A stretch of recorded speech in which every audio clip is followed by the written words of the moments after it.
برنامەی پایانی دڵان ئارامش و چێژی قورئان برنامەی پایانی دڵان. أعوذ بالله من الشيطان الرجيم.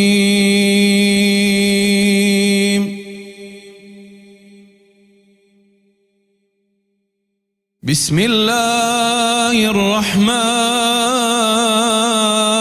الرحيم.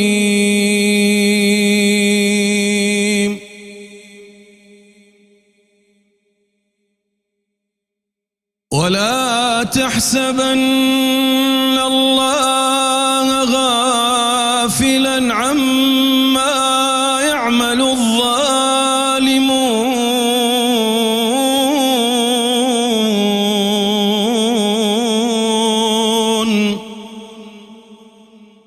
إنما يؤخرهم ليوم تشخص فيه الأبصار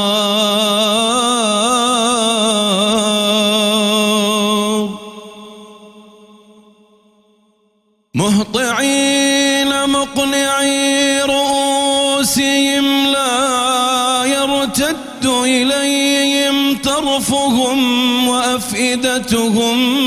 هواء وأنذر الناس يوم يأتيهم العذاب فيقول الذين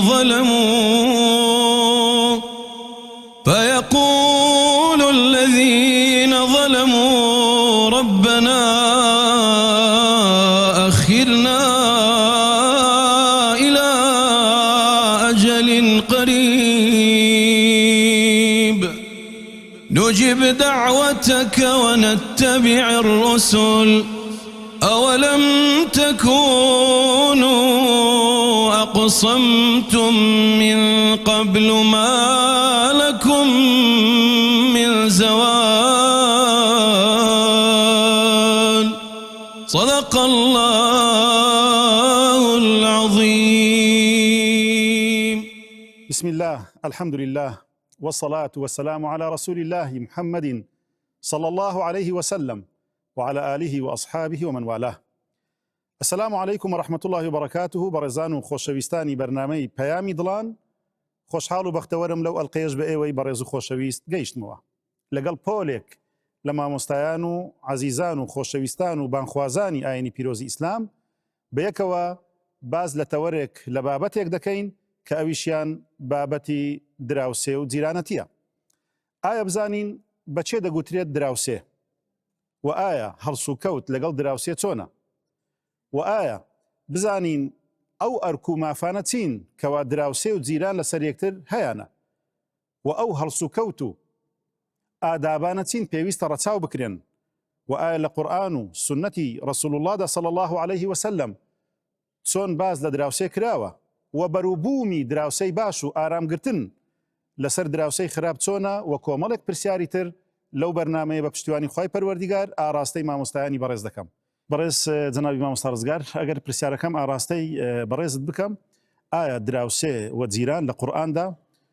چۆن باس کراوە و ئەو ئاەتانە چین کەوا ئاماژەیان بە دراوسێ کردووە، چ بە سەریحی یاخود بە شێوازی تر؟ بسم الله وحده والصلاة والسلام على من لا نبي بعده. هەڵبەت لە قورئان کە باسی دراوسێ بە شێواز و جۆرەکانی کە باس ئەکا، ئەومان پێ ئەڵێ هەر کەسێک کە دراوسێ و جیرانایەتی کردی، چ لە ڕووی شوێنەوە یان لە ڕووی زەمەن و کاتەوە یان لە ڕووی عەمەل و ئیشەوە، ئەوانە لە زمن و لە چوارچێوەی جیران و دراوسێ باسی ئەکا. وازەحترین و ڕوونتر لەسەر ئەو تەقسیماتە خوای گەورە سوبحانەه وتەعالە کاتێک کە باسی کۆمەڵێک لە ئەو شتانە ئەژمێری لە ڕووی چاکەکردنەوە ئەفەرمێ واعبدوا الله ولا تشركوا به شيئا وبالوالدين إحسانا وبذي القربى والجار ذي القربى والجار الجنب والصاحب بالجنب. أو سي تقسيمة باز أكال دراوسي. جاري ذي القربى بدراوسيك أقولتري هم دراوسيتا وهمش خزمتا كواتا أو دوبلا و دوو ئەجری لەسەر مرۆڤە کە بەرامبەری جێبەجێ بکە. لە پاشان زۆرێکی دیکە لە دراوسێ باس ئەکا والجاری ذی الجنوب ئەو دراوسەیە کە بەس ڕەبتی دراوسەیەتی پەیوەستان ئەکا پێکەوە لەوانەیە خزمایەتی نەبی.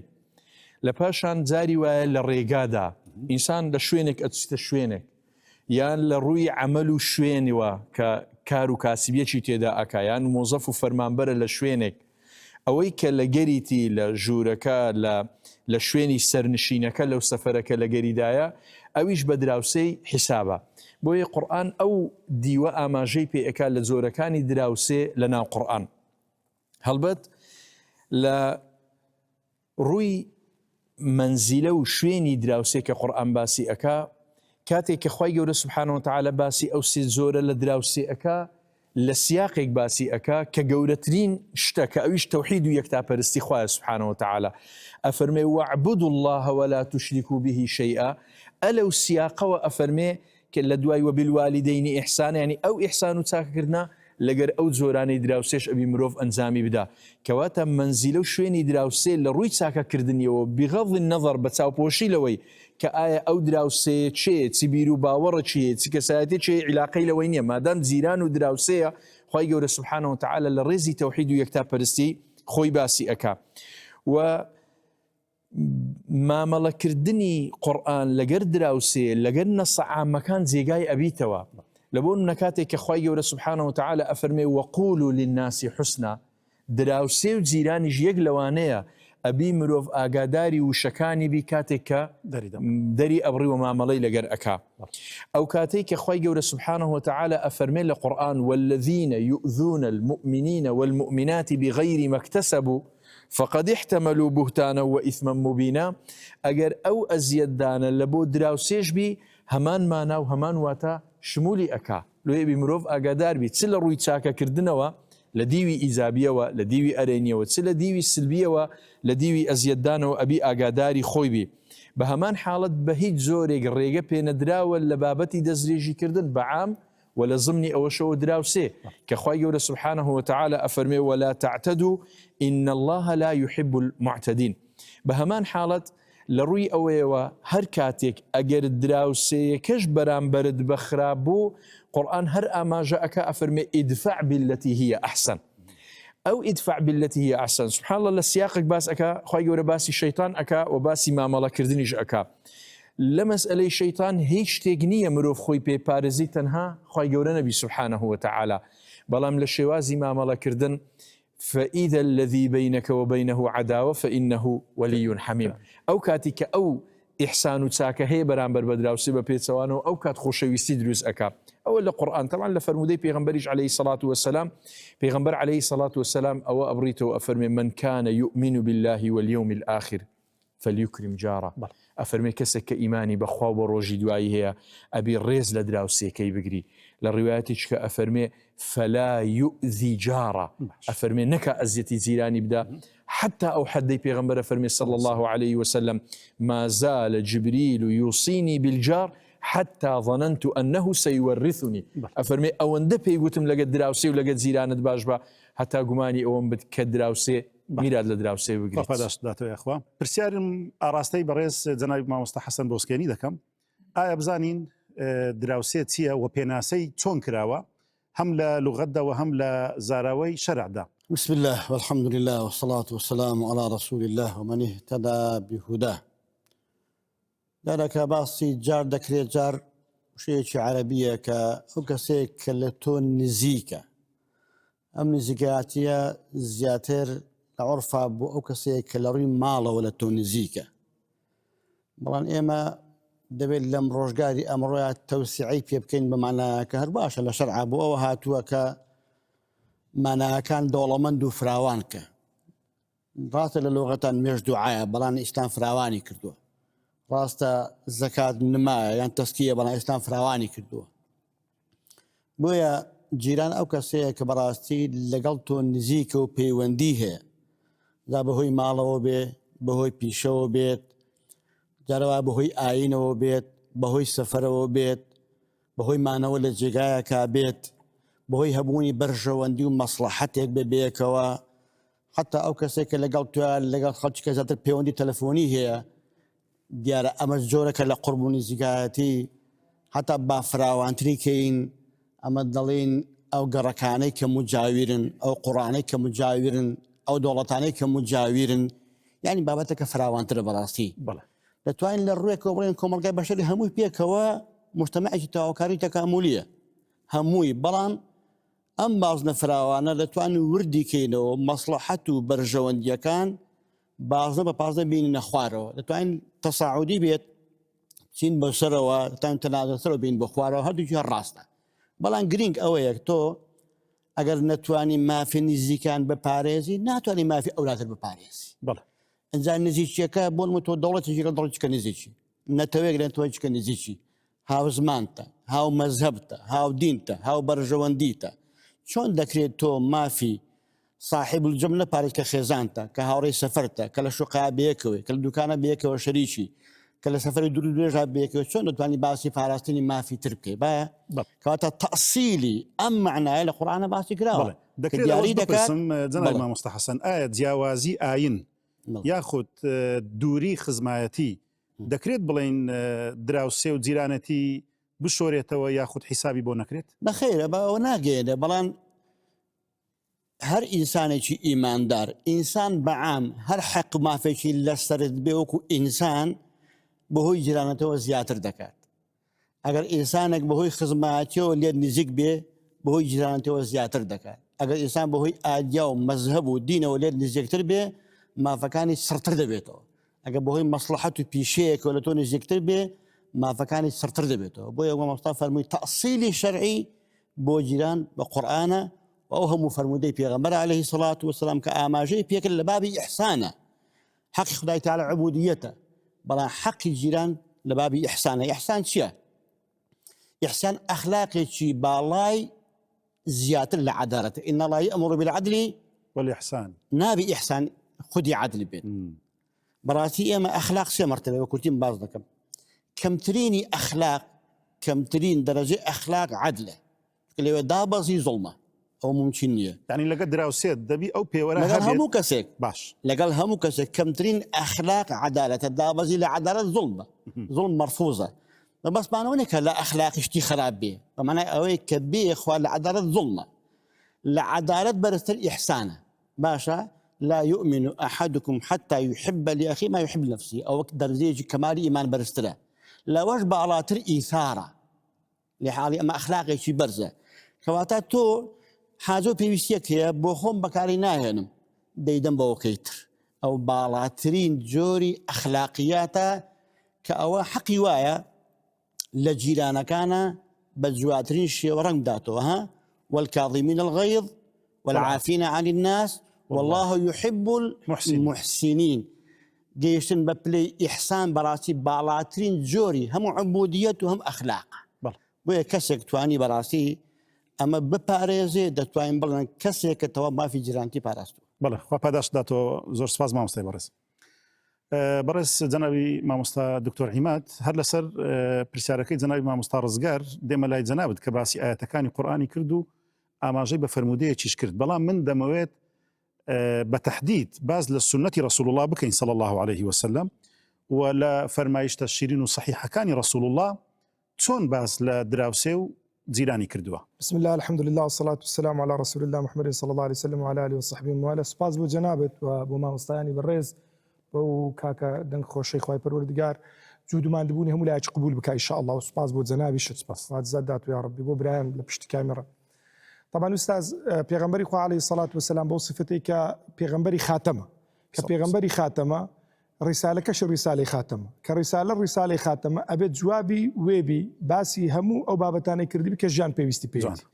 شارستانيت لتس بيقدي همو كومالغاي مروفايت لتاك بيقدي دواء تاك كان لتس بيقدن لخيزان بيقدن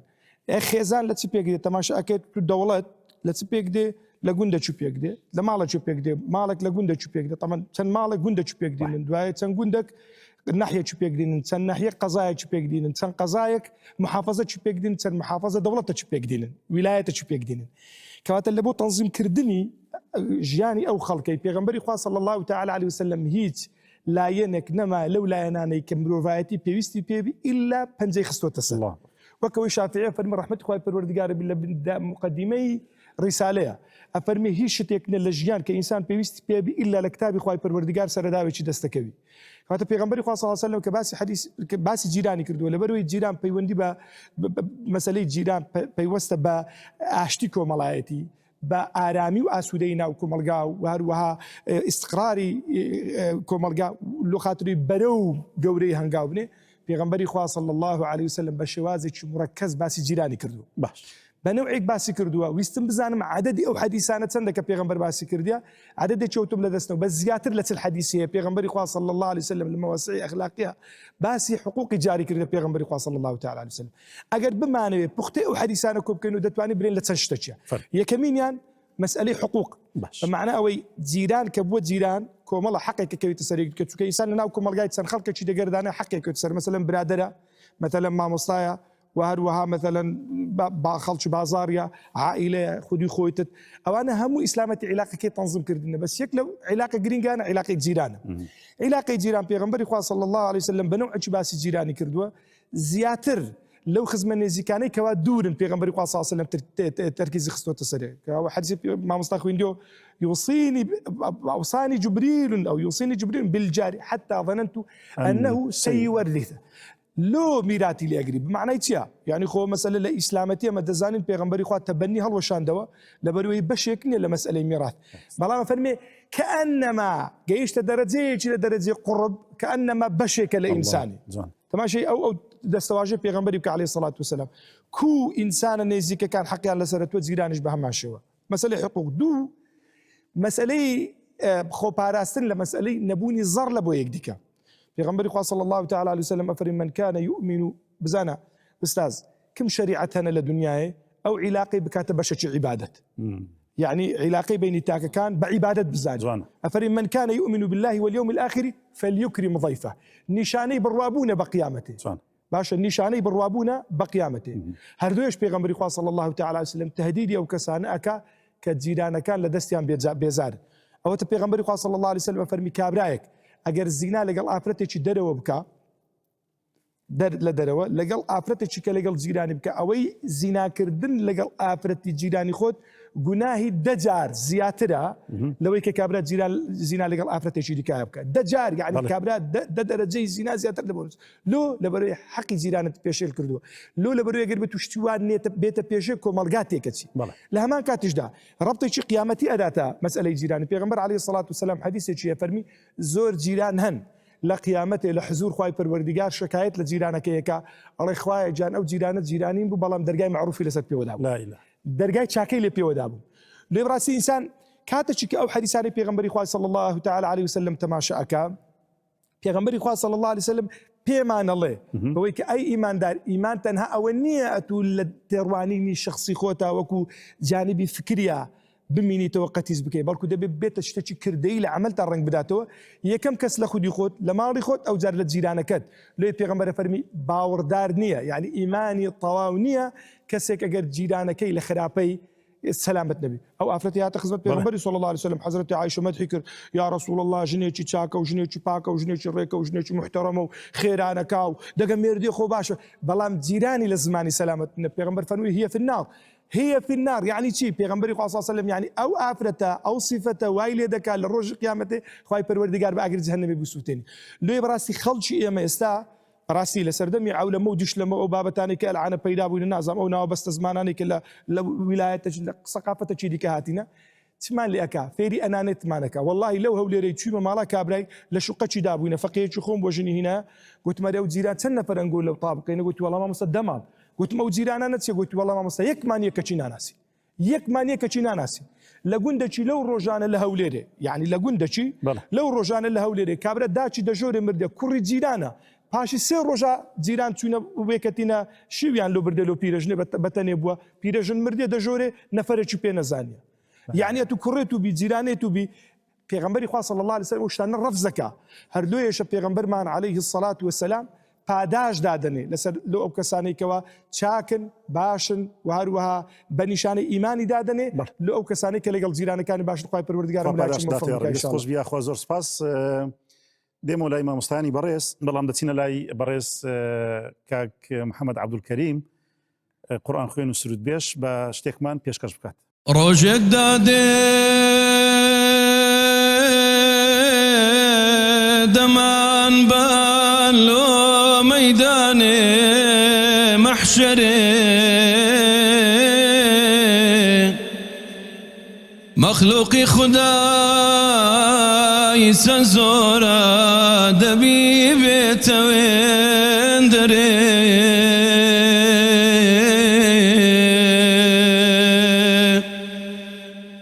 لەژێر حەردی و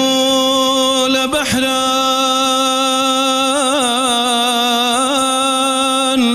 هەمووی دەیێنە دەرێ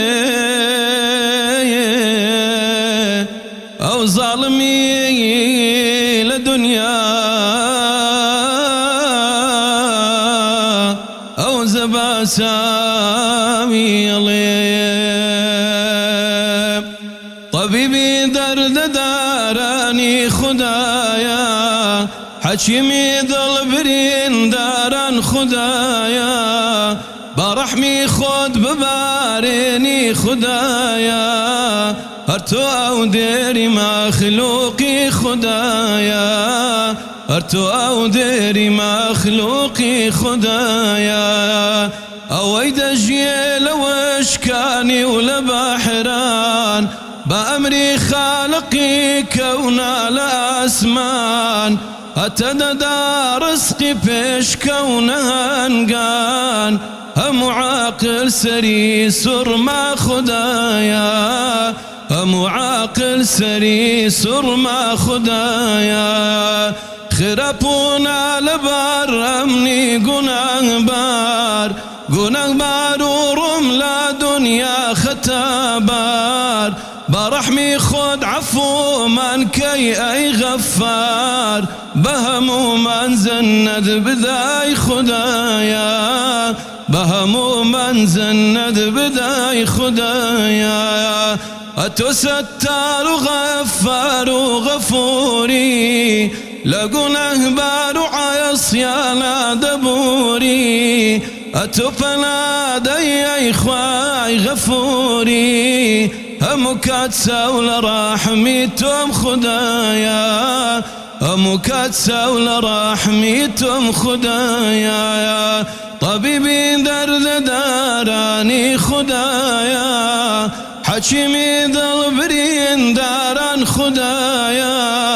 بە ڕەحمی خۆت ببارێنی خوددایە هەر تۆ ئەو دێری مەخلووقی خوددایە هەر تۆ ئەو دێری مەخلووقی خوددایە. خی گەورە پاداشت بداتەوە یاخۆ دەستخۆش بیا ڕەبی. دێمە لای خزمەت جەنابی مامۆستا تاهیر باموچی پرسیاری ئەوە لە بەڕێز مامۆستا دەکەم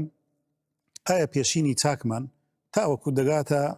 سەردەمی باب و باپیرانی ئێمەی کوردەواری هەڵسو کەوت و مامەڵەیان چۆن بووە لەگەڵ یەکتر و دراوسەیەکان لە نێوان خۆیاندا؟ بەناوی خوا درود و سڵاوات بۆ گیانی پاکی پێغەمبەر صلی الله علیه وسلم وەک مامۆستایان ئاماژەیان پێکرد لە عەقیدەوە خوا جەلە جەلالوه و لە عیبادەتەوە ڕۆشتووە بۆ چاکەکردن لەگەڵ چین و توێژێک یەکێک لەوانە دراوسەیە جا خزم بێ یا بێگانە بێ یا ڕەفیقی ڕێگا و دایرە و دووکان بێ پێشینان لەبەر ئەوەی کەوا قیامەتیان تیانەچێت زۆر چاکبوون لەگەڵ دراوسێ مەگەر خوا نەخواستە یەکێک باوەڕی بەخوا نەبوو بێ باوەڕی بە قیامەت و زیینوبوونەوە نەبوو بێ وێرا بێتی کەوا ئازاری دراوسێ بدا و زەحمەت دروستکا بۆ دراوسەکانی و ئێستەیش لەم زەمانەیشدا ئەلحەمدولیلا خەڵکێکی باش هەیە ڕێزی دراوسێ ئەگرێ لە خۆی ئەگرێتەوە بۆ دراوسەکەی ڕازگۆیە لەگەڵیا شەرەف و کەرامەتی دراوسەکەی بە شەرەف و کەرامەتی خۆی ئەزانێ لە هەموو زەمانێکە ئەم مەوزوعی دراوسێتیە تا قیامی ساعە ئەم دنیاە ژیانی لەسەر بێ دراوسێ بەبێ دراوسێ ئیشی ناڕەبەڕێەوە دراوسەکان ئەبێ باش بن لەگەڵ یەکتری ئەبێ چاک بن لەگەڵ یەکتری نمونە زۆرە لەوانە من لە قورآن دوو کەلیمە لەم بۆ ئەم بەرنامە بەڕاستی ئینسان هەندێک جار هەیە ینی دقەتی شتێ نادا. مثلەن خێزانی فیرعون ئاسێ کچی مزاحم سەلام و ڕەحمەتی خوای لێبێ ئەڵێ ڕەبی ابنی لی عندەکە بەیتەن فی الجەنە، خوایە لای خۆت لە بەهەشت ماڵێکم بۆ دروستکە. ئەڵێن ئیختارە الجار قبل الدار. الله أكبر. عندك بيتا في الجنة. جاء براسي قمي آوات هوايتي إنسانك اللي وقتك فرعون أو تادي بوداكتا أو أنا جاء لي بيكني لو كاتا شو أنا كي لبهشت بيشاندرا فرعونيش أيتبنا أما شون تيكتويا ما تشيلي كينو بيكني كلمة دوهم لبعثي جارة وأويش أويا وإذ زين لهم الشيطان أعمالهم وقال لا غالب لكم اليوم من الناس وإني جار لكم. آخر ما جاء دراوسي الشيطان جاء دراوسي بلام شون دراوسي كي دزبر في الباس فلما تراءت الجمعان نكس على عقبي هل يتراك أو أنا لبرا وإن جاء دراوسيتي نموني زندوي دراوسيتي أبو أيوب أنصاري لقبت يا غمري خواه صلى الله عليه وسلم كاتي رسول الله هجرتك لما كوبو مدينة همو معلوم إمام ثاني بريز وزوريكيش لمسلمانانا كشارزاب لسيرة هرشي خلقي مدينة ين يعني جلوي اشتراكيت يا غمري خواه بقرن بيبان هو مالي خوان صلى الله عليه وسلم أجا فرمي دعوها فإنها مأمورة وازي لي بيان نعم اشترى بأمر الروا بكونترول الروا كونترول كيشي بدسي مني ليه قرين الروا لا خرمان خرمايك لا دا دواي كنا مزقو دواي هم يتر الله سي الروات لبني مالي أبو أيوب أنصارية لا أداو إنزا أبو أيوب يد كولو باركت يا غمري خوا أبات مالي خويانو صلى الله عليه وسلم أبو أيوب خانو كي دوقات به يا غمري خوا فرمي أبو أيوب خوارب ومن باشا من ميوانم دي بانبن بأرق بسرتو أو ميواناني من بسر أوانا أجدت تقول من حزكم تولى سروا بيو أوانا الحاحي لي كات يا غمري خوا صلى الله عليه وسلم أبو أيوب تيت السر لقل مجنو من علىكي الله الشيك جوزي آيا نبي جوزي آوكا أرجيت بهرشي اللي فوشتي أنا بوي نتي تخوارو صدق كونكريت نبوه كويستا في غمري خو عزيتي نبي دعاء أبو أيوب والله يبيرم كردو يستا منو خزانة كم لبيني في غمري وحيين بخوا أما أدبني أبو أيما دعواك على في غمري خو على بخواتو بيبتسرو من بيا مخواره أما النمونيكي زيندو لو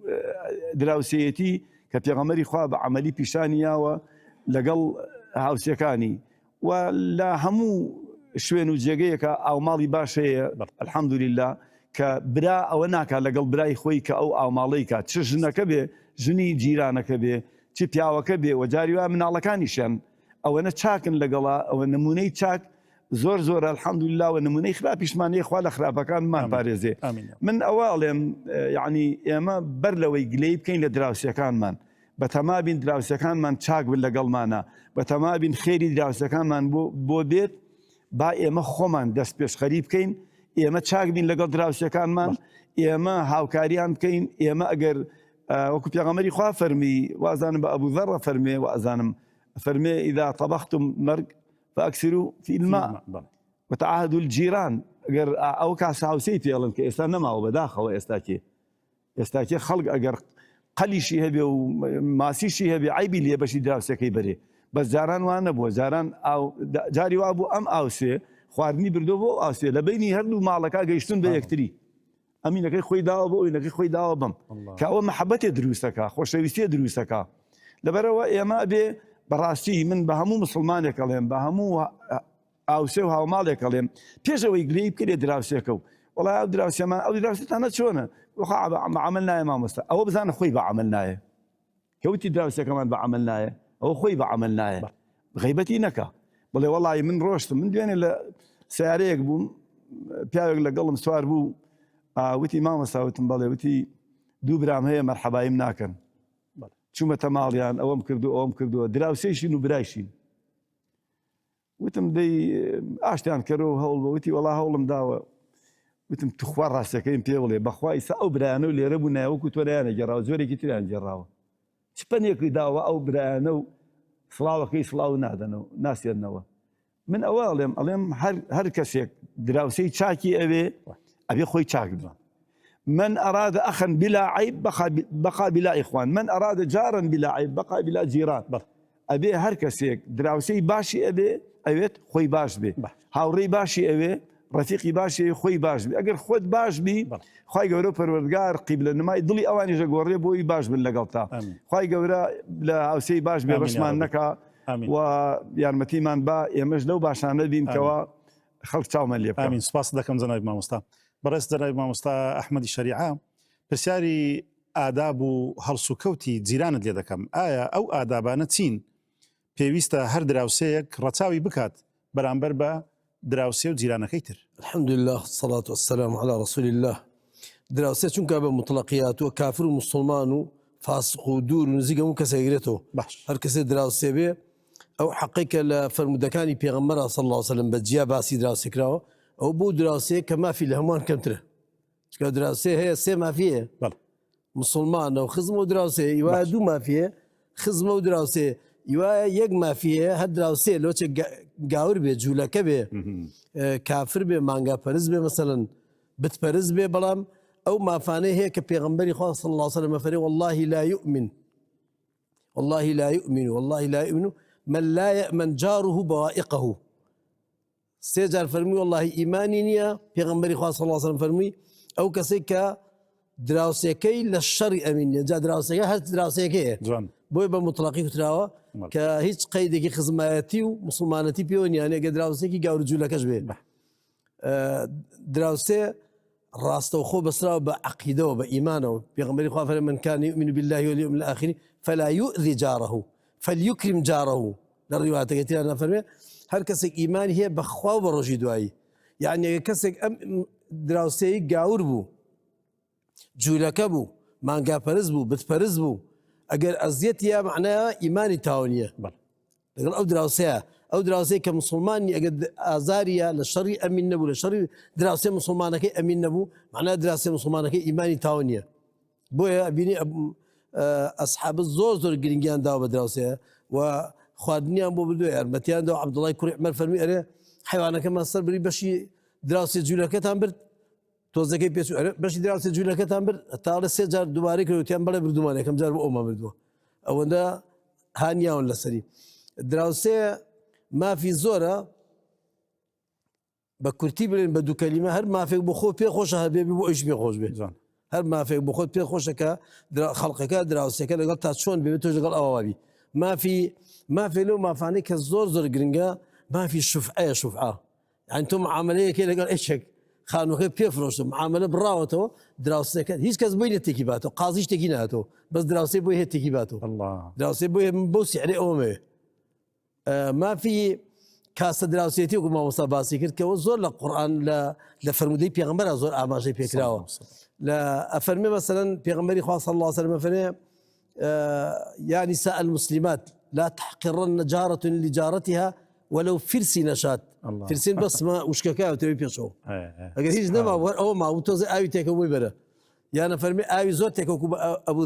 ذر غفاري فرمي توزع آو زيادة كنا شلكه وتوزع برن بدراوسة كتان، يعني شليك الروني جبه تيجي تيانا به. هتوزع كيبو برن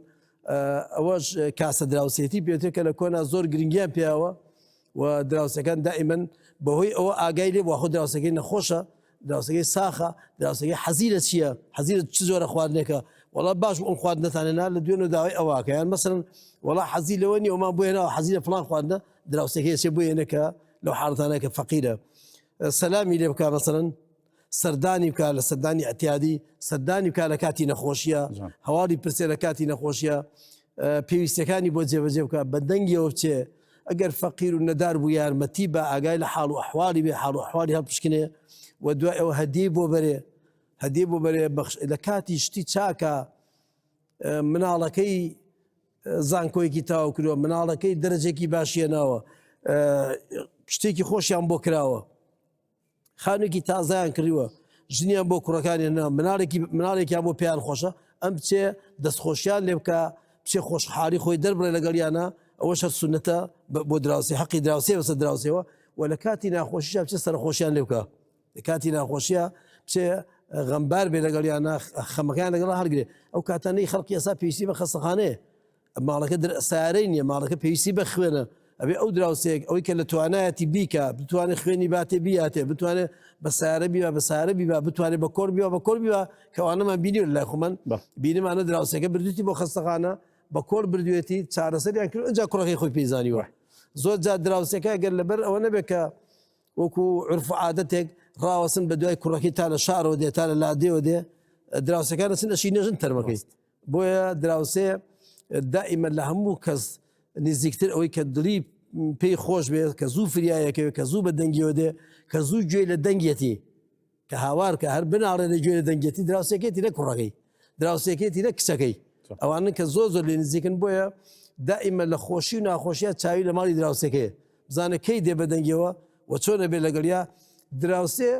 لە فرمودەی پێغەمبەر هاتووە لە شەرعیش هاتووە پێغەمبەر صلی الله علیه و سلم باسی کردووە کە لە شەرعیش باس کراوە فەرمووی ئەگەر ویستی دار خاتە سەر دیوارەکەی تۆ خانوو دروست دەکات بێت دیوارەکەی بۆ چۆڵکی بەشی خۆی ئەوێ ئەوەندەی بۆ چۆڵکی کە دارەکەی ئەو نیرگەکەی ئەو لەسەر دیوارەکەی تۆ ڕاوەسێ حەقی خۆیەتی چونکە دراوسێ خەڵقێکە بۆ کە ئەسحابەی پێغەمبەر بوون صلی الله علیه و سلم ئەوەندە ئاداب و ئەخلاق و ڕەوشی پێغەمبەریان پێ جوابوتنی ئەی پێغەمبەری خوا تۆ لەو دنیاکە لە شوێنە بەرزەبی ئێمە چی بکەین لە خوارەوە پێغەمبەری خوا فەرمێتی المەرء مع من أحب شێت خۆش بێ دراوسێ ئەو کەسەی شێت خۆش بێ لەگەڵ کەسا دراوسێ بۆیە دراوسێ بەڕاستی ئەبێ کەسێک بێ کە ڕووی خۆش بێ زمانی شیرین بێ لەگەڵ دراوسەکانیانی ڕووی خۆش بێ زمانی شیرین بێ بە ئەدەب بێ لەگەڵیان و مناڵەکانی فێرکە ڕێز لە دراوسەکانیان بگرن هاتوچۆیان بکەن لە جەژنە لە پرسەیە لە خۆشیە لە ناخۆشیە بەدەنگیانەوە بن هەر خواردنێکی خۆشیان هەبێ حەزکار لەگەڵ دراوسەکان بیخوا ئێمە بیستمان لە سیرەیە لە مێژوو ژیانی پێغەمبەر و ئەسحابەکانە هاوڵانە فەرمێ کەسێک سەرە مەڕێکی ناردوو بۆ ماڵێک سەری مەڕەکە جوان و سەری پێەکە یانی سەری مەڕەکە جوان و نردی بۆ ماڵ دراوسێ ئەو شتێتی وڵای ئەو دراوسەیە کەمان فەقیرە بۆ ئەو باشە نردێتی بۆ ئەو نردێتی بۆ ئەو لە ئاخرە دوای حەو ماڵ هاتووە ماڵی ساحب مەڕەکە تیانە ئەم دراوسێ لە هەمان مستەحەقترە دوای تکاکە بخۆمان سەرمان بڕیوە لەبەر ئەو بەڕاستی بێ دراوسێ ئەو کاتە پێتر دراوسێ چاکە دراوسەکەی لە چاکەوە لە فەرمودەی پێغەمبەر هاتووە صلی الله علیه و سلم کەی کابرا دراوسەکەی عەزیەت دابوو هاتی بۆ خزمەتی پێغەمبەر صلی الله علیه و سلم فەرمی بڕۆ شتەکانم خەرە سەر جادە بیان خەرە سەر جادە لا ئەمە بە تا بزانی خەڵق غەڵەچی بردیە سەر جادە هەرچی کەسێک هاتە ئەم شتانە بۆ لە سەر جادەی دراوسێکم دەری کردو هەتا خەڵق لەعنەتیان لێ کرد کابرا چوو بۆ لای پێغەمبەری خوا صلی الله علیه و سلم تی ئەی پێغەمبەری خوا ئەو دراوسیانە و خەڵقانە لەعنەتم لێ کردن بەهۆی ئەم پیاوە پێغەمبەری خوا فەرمی پێشەوەی دراوسەکانە لەعنەت لێ بکەن خوای گەورە لەعنەتی لێ کردن خوا پاداشداتەوە مامۆستای بەڕێز زۆر سپاس دەکەین دەستخۆش بیا خۆ بەڕێز جەنابی مامۆستا سەربەست جەباری ئەگەر دراوسەیەکان لەگەڵ یەک باش بوون و تەبا و تفاق بوون هیچ بەروبوومێک هەیە بەرهەمێک هەیە کەوە هەردوو لە قازانج بکەن لەو تەبا و تفاقی و باشی بەرامبەر یەکتر بله بسم الله الرحمن الرحيم الحمد لله الصلاة والسلام على أشرف الأنبياء وسيد المرسلين حبيبنا محمد وآله وصحبه أجمعين صلاة إخوة هم لا يكبيروا خواهي پروردگار مشال خير وخوشياكم من كاتب أبي أقومان ئێمەی مسلمان ئەبێ هەمیشە ئەمە لە دڵ و عەقڵ و بیر و هۆشمانە جێگیر بێ هەر شتێک خوای گەورە فەرمانی پێکرد بێ هەمووی قازانج باش خوای گەورە بە پێی ئاەتەکان کە مامۆسایان خوێندیانەوە فەرمانی کردووە لەگەڵ دراوسەیە چاک بین سوودمەندی یەکەم لە چاکە لەگەڵ دراوسەیە کەسەکە خۆیەتی چونکە خوای گەورە لە قورئانە فەرمێن ئەحسەنتم لئەنفوسیکم کە من چاکم لەگەڵ دراوسەکەما بۆ خۆمە پێش هەموو کەس من عمل صالحا فلنفسه وأحسنوا إن الله يحب المحسنين فأتا سود من دي كم أم كسا خويتي أم سودا بهسترين سود بو كسكا سودي درونية چۆن ئێستا خەڵکی زۆر بدوێنە ئەڵێ 30 ساڵ بەر لە ئێستا گرانی بوو وەزعی خەڵک خۆش نەبوو هەفتەی جارێک گۆشتمان ئەخواردوانیە هەفتەی جارێ مریشک لێنرا بەس دڵمان خۆش بوو بەس بۆ ئێستاوانیە لەبەرەوە من مناڵ بووم بیرم دێ هەر شتێکمان لێنا یەکسەر بەشی دراوسەکان هەبوو بە شتی سادە ئەوەی پێغەمبەری خوا عەلەیهی سەڵات وسەلام بە ئەبوو ذەڕی فەرمووە خۆ قەزیەکەوە نیمە خۆشە یان ناخۆشە قەزیەکەوێ ڕەبتەکە هەبێ ئەم ڕەبتی بینی مرۆڤانە دڵی مرۆڤ خۆشەکە بۆیە هەر کەسێک دڵی ناخۆش بوو هەر مناڵێک عەبووز بوو هەر مناڵێک داخراو بوو هەر مناڵێک لە مەکتەب دەرەجەی نەئێنا هەر ژنێک پیاوەکەی لەگەڵا خراپ بوو هەر پیاوێک ژنەکەی لەگەڵا خراپ بوو با چێژبەرێمە ماڵە دراوسەکەی چاکە بن هەنوو لەی پێغەمبەر عەلەیهی سەڵات وسەلام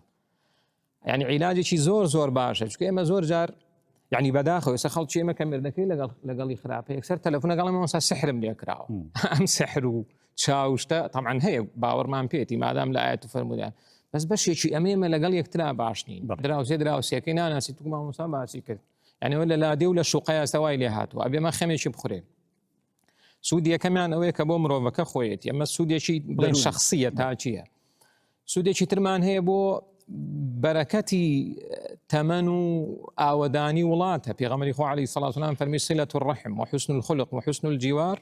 يعمرن الديار ويزيدن في الأعمار پەیوەندی خزمایەتی ڕەوشت بەرزی چاکە لەگەڵ دراوسێ بە تایبەت فەرمووی يعمرن الديار وڵات ئاوەدانەکەن وڵات ئاوەدانەکەن ويزيدن في الأعمار تەمەن درێژەکەن طبعا تەمەن درێژی مەرج نییە لە ڕووی عەدەدەوە بێ لە ڕووی چۆنەڵێ چەندێتێ لە ڕووی شۆنێتێکەوەیە تەمەنەکەی درێژە بێ عنی تەمەنی خۆشە بێ ئەتوانێت چاکە زیاتر بکە بەڵێ زۆر کەس گلەیە و کاڵێ بەرەکەت لە ماڵمان نەماوە یعنی خەڵکێکەکەی ئەڵێ 10 ساڵ پێش ئێستا کاسبیم کردووە حیسابەکەم ئەوەندە بۆ بەس ئێستا بەرەکەت نییە لە ماڵمان ئەڵێ چاک بە لەگەڵ دراوسێکە تا فەرمودەی پێغەمبەر عەلەیهی سەڵات وسەلام بەرەکەتەکەت بۆ دێتەوە ئەڵێ مناڵەکەم 5 ساڵ پێش لە مەکتەب زیرەک بوو بەس ئێستا سەعی بۆ ناکە چاک بە لەگەڵ دراوسێکەتە مەرج نییە سەرڕاکەی بۆ لای دکتۆر پێغەمبەری خوا عەلەیهی سەڵات وسەلام وای فەرمووە سوودێکی تر بەهێزکردنی پەیوەندی کۆمەڵایەتیەکانە بۆ مجتەمەعی شەرقی بەم دواکەوتووە یعنی ڕێژەی کۆمەڵێک شت لەلای ئێمە زۆر کەمترە لەگەڵ مجتەمەعی غەربیە مەسەلەی خۆکوشتنە کۆمەڵێک شتە کە لای ئەوان زۆر ئەو وڵاتی زۆر پێشکەوتو ڕێژەی خۆکوشتنیان زیاترە لە ئێمە یەکێکیان لەبەرەوەی ئێمە لەگەڵ یەکترا چاچین ئێستا ئەوان مەبەستیانەوە لە ئێمەش بکەن ئەمە زۆر گرفتە ئێمەی موسڵمان چاو لەوان کەین خەڵکێک ئێستا وای لێ هاتووە ئەڵێ کاکە باش بە لەگەڵ درات کورە دنیا هەمووی وای لێ هاتووە مە هەڵەیە دنیا هەمووی وای لێ هاتووە ئێمە ئەوێ سەیری ئاەت و فەرمودەکەین چونکە سەرچاوەی ئێمە بریتێ لە دەقەکانی قورئان و سونەت بۆیە بەهێزکردنی پەیوەندی کۆمەڵایەتی زۆر زەرورە بە تایبەتی لەم کاتەیە کە پەیوەندیەکان لاوازن و ئێمەش بەشێکی لەو لاوازی بەشێکی لەو لاوازی وە سوودێکی تری بۆ داعوە و بانگەواز نابێ مامۆستای ئاینی لە گەڕەکێکا بێ چواردەوری مزگەوتەکە نەناسی یعنی نابێت ناکرێت شتی واتەوە مامۆستایەک لە شوێنێکە ئیمام و خەتیبە و ئەم ماڵە هەموو ڕۆژێ مامۆستا 5 جارەدا بەلای ئەم ماڵە بۆ نایەن بۆ مزگەوت بۆ مامۆستا سەردانێکیان نەکە با هەرچیەک بێ پێغەمبەری خوا عەلەیهی سەڵات وسەلام مناڵی جوولەکەکە نەخۆشی خۆ نێومە جوولەکەی و چاوی دەرێوەکو ئێمە و کافرە و چی ئەوە پێغەمبەر عەلەیهی سەڵات وسەلام فەرمی با بچین سەردانی بکەین سەردانی یعنی ئەگەر دراوسێکەکە ئێمە چەند خراپێر بەقەت جوولەکەی خراپەوە نییە بەس سەردانی ناکەین بۆ داعوە و بانگەواز وەسیلەیەکی زۆر باشە دراوسێتی و جاری وایە مناڵێکی دراوسێت بۆ ڕێکەوێ ئێستا بۆ نمونە احتیمالی سەبەبی هیدایەتی من دراوسێکەم بوو بێ یا ئەمما مۆسا بەڕێزانە هەموو ڕۆژێک لای کەمیەشی جوزئی قورئانە خوێن وانێ مامۆستایانی بەڕێز اینجا چەند وانە ئەڵێنەوە چەند خێر و خێرات بۆ خەڵکەڵێن خزمەتی میحراب و مزگەوت احتیمالی هەیە سەبەبی هیدایەکەی دراوسێکەکەی بوو بێ کەواتە بەردەوام خێر بۆ ئەم دراوسەیە ئەڕوا خوا پاداشتاتەوە جەنابی مامۆستا سپاس دەکەین بەڕێز جەنابی مامۆستا حەسەن ئەگەر کۆتا قسەی جەنابەت لەو بەرنامەیەدا لەسەر دراوسێ پێم خۆشە لە وشەی دراوسێ جیران بچین بۆ حەقی جیوار یعنی ئەمە بابەتێکە ئیزافەی کەین ئیسلامەتی پەیوەندیەکانی ئەوەندە فراوان کردووە تەنیا لەگەڵ ئەو کەسانەنا کە موئالیف و موافقن لەگەڵ تا بەڵکو لەوان کە لە یار و معادی و دژمنیشن بۆیە لە کاتی جەنگیشە لە کاتی شەڕیشە لەگەڵ ئومەتێکی محاربیشە ئەگەر قرارە کەسێک بێت یان کۆمەڵی خەڵک کات پەنای بۆ تۆ هێنا دەبێت تۆ پەنای دی جوان وإن أحد من المشركين استجارك فأجره حتى يسمع كلام الله أجر ناس ثم أبلغه مأمنة كما تعالى الدين بابتي جوار ودالدان وبنادان ولخوغرتن داباريتو وحتى بونيارا كانش بله خبرداش تاتو برزنا إمام أحمد دراوسيتي مادام جێبەجێکردنی فەرمانی خوا و پێغەمبەرە صلی الله عليه وسلم معناوە کارێکی زۆر گرنگە و شەرعی زۆر گرنگی پێیاوە و پێغەمبەرەکانیش هەموویان دراوسیان هەبووە پێغەمبەری خوا صلی الله عليه وسلم وەکو لە کتێبی سیرا باسەکان لە مەککە دراوسێ بوو دراوسەکانیان هەموو ئەبوو بەکر و عومەر نەبوون دراوسێ هەیە بۆ کافر بووە دراوسێ بۆ دژمنایەتی کردووە دراوسێ بوو کە خۆڵ و خاشاکی خۆیان بەدەی ماڵی پێغەمبەر ڕوان کردووە درکوداریان خزۆتە سەر ڕێگای و قسەیان پێ کردووە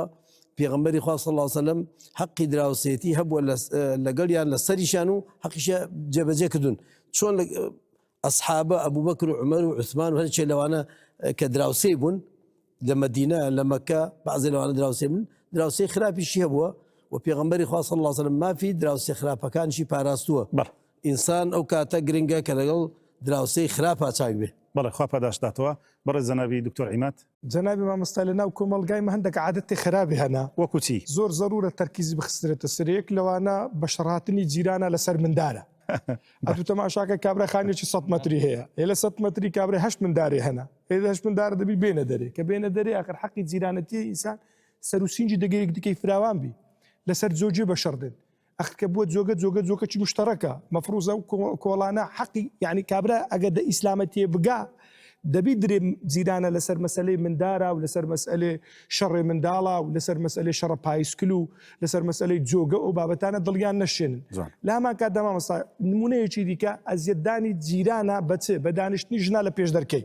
یعنەوە دیاردەکی زۆر نەشرینە لە کۆمەلگا و لە مجتەمەعیمە بەڕاستی وجودی هەیە تەماشا ئەکەیەتی بەتایبەتی و گەڕەکانی کە شعبینە مفروض يعني او جنا حساب او يبكى باش تولو كوراني دانشتي لواني كابرا بيتو فقير بيت دري لواني ميوانه تشي بي لواني نفر تشي ديكي لقل دابي ليكم لك صفه لو صفه ثانيه هنا كابرا ما دام خوب بسرمان زاني ما دام حزيل اسمين بسته بهشته كرجوي راقرا پیغمبر عليه الصلاه والسلام تهديدي هنا دای کامن خوش کامن اتو اگر بیت زمان 5 متر درجه شتي خرابت لجيران خودي تقولوا له مردي خود جريو كانت كده محاوله بكن عيبالو يقد كده بوش اگر يقد كده تبابن حتى وكبتوانين بجين خو اگر الدنيا النبو باقيامتنا بقيامت ما لو الدنيا النبو قيامتشين لدرسي خو رحمن بيك امين يا ربي خو پاداش داتو برزنا ما مستسر بس فرموديش بيغمري خو عليه الصلاة والسلام لقل وتيشي بن مسعود بيغمري خو عليه الصلاة والسلام فرمي أحسن إلى جارك تكن مؤمنا للروايتك تكن مسلما ما شاء الله بيوري إيمان وإسلام بريتيلا شاكا كردن لقل دراوسي شاكا كردن بدوش تبي جاري واي مالين عيب مانية لبروي خراب نين بود دراوسي كمان يو برديش واي برديش خراب أبير خراب نبي وشاك بي زين شي بيوستا پیاوێک کات بۆ لای عبدڵای کوڕی مەسعود زۆر گلەی لە دراوسێکەی کرد ئەمە ڕەنگە ڕۆژانە ڕوبەڕوومان بێت و ئەگەر بە تەلەفۆنێک بێیا بە وتي فإن هو عصى الله فيك فأطع الله فيه الله. أما زور مهمة حاليشي زور قنجاو فرمي أجر أو ياخيبو الأخواه ما في دراوسيتنا بارزيتو مرو شاق بلا قاليا يطاعي خواب كلا دراوسيا كذا أبوي خواي پروردگار خوا پاداشت يا ربي دست خوش بيا خوا برز ما مسترزقار خوا يقول سبحانه وتعالى القرآن فرمي فويل طبعا ويل يان سزايا سزايا كالقيامتك هي سيتسين باز أكا يك أفرمي للمصلين الذين هم عن صلاتهم ساهون كانوا يجكي لكاتي خوي أبات در لبو وقت ديكا والذين هم يراءون أويك الرياء ورباماي أكا سيميان ويمنعون الماعون كاتي ككسك بيويستي بيدي لدرجاي ماركة داد زيرانا بلام أتو هشتو يارمتنا دي وبينا دي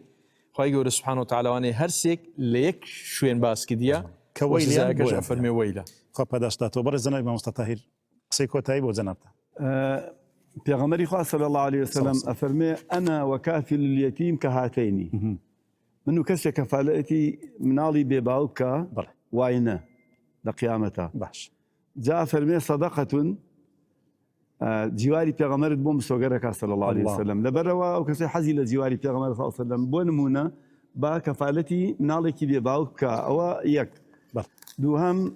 درباري اوي دراوسي لقد دراوسي كأبي يعني بين الأحباب تسقط الآداب يعني آدابك للسنود اشترى درنتي بياوي هبو لها لفظة حاجي سعيان تيود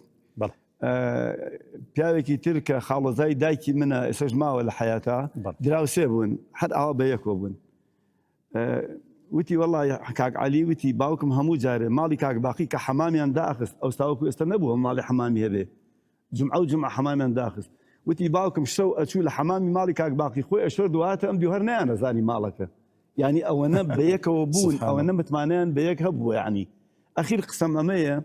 بياوك بوي جرامة لصالي نودو سي لوردوغاي باريكا برايتي لا عربت وتي ما مسا مالك هاتنا آوايا كمان قلنا كمان شن صال بيك وبين وتي دواي لسر أو أنا شرمان بو وتي پەلاماری ئەو ماڵەمان دا لە ناو دیەکەمانە زۆرمان لێدا سەرجۆمان شکان وتی وڵاتی ئاوەکە هیچ قسەی نەکرد وتی 15 ڕۆژ مایەوە لە ناودیەکە دوای چوو بلاتەژبی وڵا خوێستر و گوێ درێژ و ئەوانەی هێنا کەلوپەلەکەی بار کرد و ڕۆی هیچی نەوت وتی باری کرد و ڕۆژ وتی مامەسا هەر پیاوێکی عشایر بوویتی ئێمە عسکەریان سەرکەوتین بەڵام ئەو کۆمەڵایەتیان حیای ئێمەی برد جا ئەو حەدیثەکەی پێغەمبەر صلی الله علیه و سلم مامەسا کە جەناب فەرمووی ئەحمەد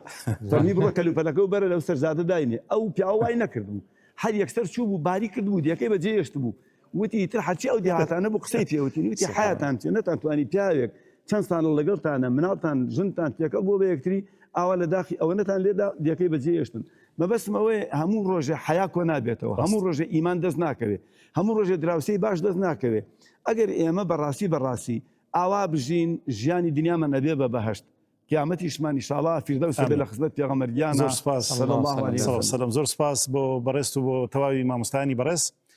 و هەروەها سپاس لە بۆ کاک محەممەد عەبدولکەریم قورئان خوێن و سرود بێش بەڕێزان و خۆشەویستان بۆ ئەندازە بۆ قەدەرە هاتینە کۆتایی ئەڵقەی ئەو جارەشمان لە بەرنامەی پەیامی دڵان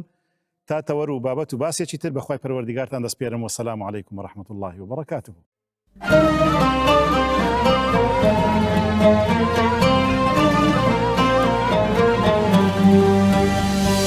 ئەڵقەی زیکرە چێژی ئیمان دەوای داروون ئارامی گیان نەشئەی ڕوحە